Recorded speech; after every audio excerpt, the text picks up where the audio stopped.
So one of the options, you can buy a long piece of, or a roll of chain, and if your chainsaws are using the same chain and you're working in the woods, that's probably the better way to go. The issue is you then need to put them together to get the right size. So this chain, to fit my 048 AV, I need 72 drive links. So you count them out and then mark it with a permanent marker or a marker which one you need to take out. So you have to take out one of these right here, connector links. So the first thing seemed to work best for us was to file them down a little bit. Then punch it out using this punch right here, which is a little tricky, but you try to get in the center and punch both of them out, because that link, they're connected. They're not separate pins. They're connected to the one side or the other. Then once you do that, you get that link out. Then you have to have some spare connector links, which right here we have a packet of them.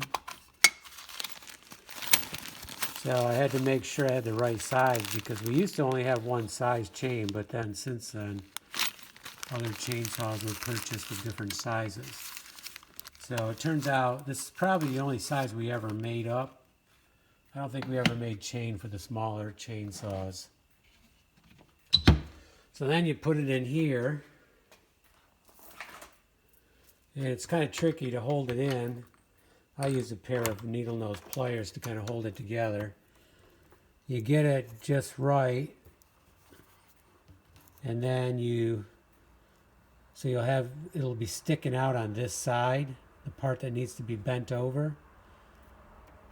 And then you turn this snug, and then you turn this, and then you turn this one a little bit more, and you turn this to let it work in, then turn this. And then once you get it close, you have to test it to make sure you don't go too hard.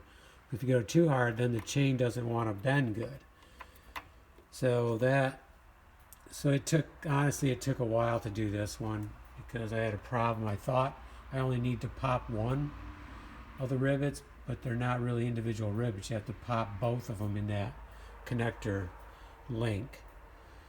So, and it did help filing it down some. But then again, you have to make sure you file it down on the one side. I'm not even sure about that, or maybe it doesn't matter. But we did get it. Oh, maybe one side. I'll have to examine it better. We did file it down some, and then we popped it through. But we had to pop both of them to get that whole connector link off. Okay, so we did get it. Took a while, but next time I'm up here, I'm going to do another one, and hopefully it's going to go better, and I might even have to refer back to this video. Okay, so let's taking a roll of chain into an individual chain for the chainsaw. This is the chisel tooth, and see how square it is?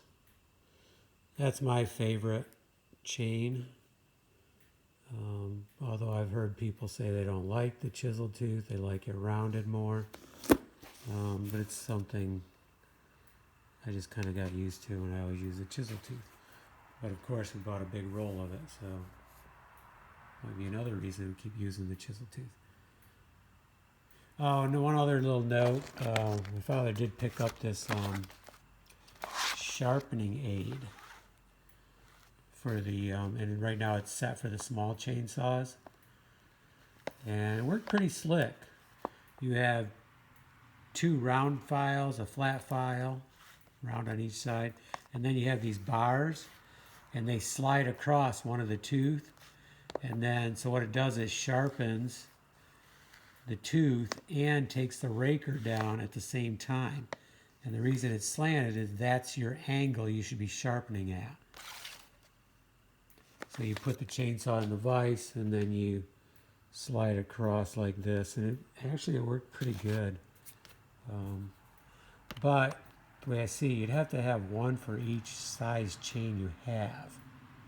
So that I haven't explored at all. And there's many other aids like these aids right here to help with sharpening chainsaws. I never really use them much, but they can be very helpful. Okay, let's get this chain on the chainsaw in the next few days and let's do some cutting.